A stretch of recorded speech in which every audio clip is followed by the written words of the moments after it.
Special teams coordinator Nate Kaczor. Coach, what do you like most about this time of year when guys are kind of finally getting back in the building and it's kind of like that birth of a new season?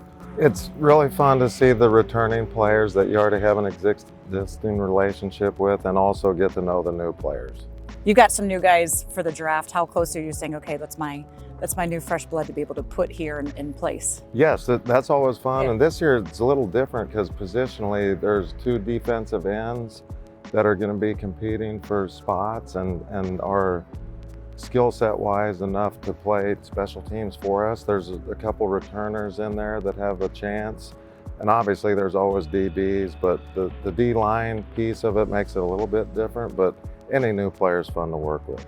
When you got special teams and you can't necessarily go like live, that full thing, Mm-hmm. How is that evaluation process for you to know how they're going to fit in and what you can get from them? Once they learn how to practice, like our players practice, we can go really fast. Just the contact has to be light, so they still get a good feel for the speed of the game. And so much of our game is footwork, and your eye discipline is what we call it, and you can work all that without full pads.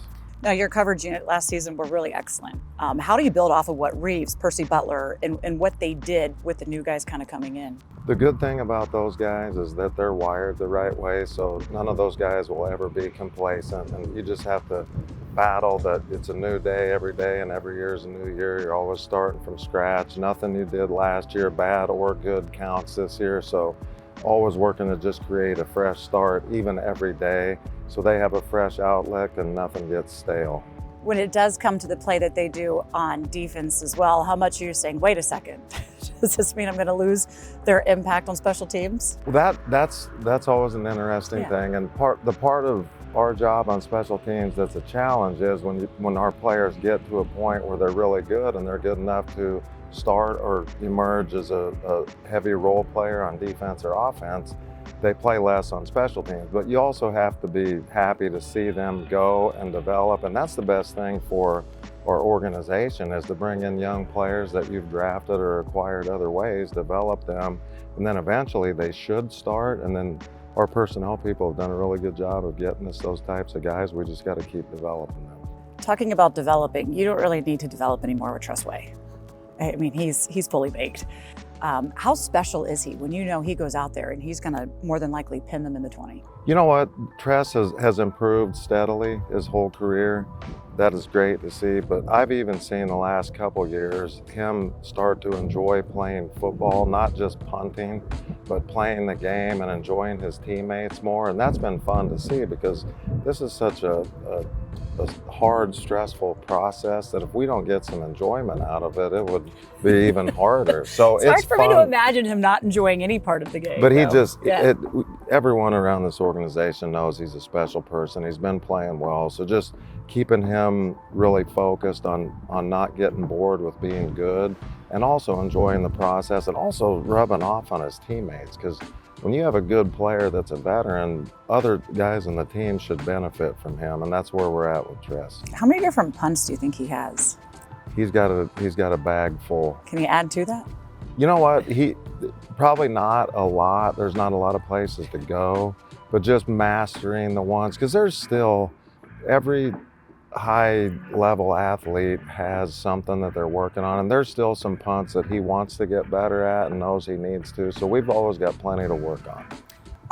You have the unit of them coming together and kind of knowing what to expect of those three, but when it does come to like Joey and some of the missed PATs, I mean 25 and 30 last year, what are you expecting and wanting out of him in the upcoming year? Well, we've been talking about that the last few weeks, and we've got a plan of things he can do. And really, with the extra point piece of it, you can move the ball where you're kicking it. It's always going to be, unless there's a penalty, from the 15. So we can change his eye angles and things like that, and go from the left or the right hash or the middle. And those are all things we're looking at right now.